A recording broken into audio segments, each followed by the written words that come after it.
কাঞ্চন ও শ্রীময়ী কন্যা ক্রিসপির প্রথমবারের দীপাবলি পুজো এটা। কিছুদিন আগেই দুর্গাপুজোতে বাবার কাঁধে চড়ে সারা রাত জেগে প্যান্ডেল হপিং করেছিল ছোট্ট এই ক্রিসপি।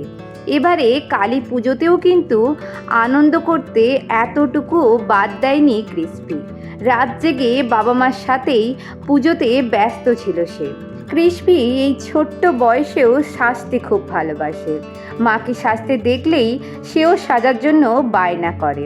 সেও এই কালী পুজোতে মায়ের সাথে সাথে সুন্দরভাবে সেজেছিল, দেখতে খুবই মিষ্টি লাগছিল। এই পুজোতে বাড়িতে এত লোকজনের আগমনেও একবারের জন্য বিরক্ত হয়নি ক্রিসপি।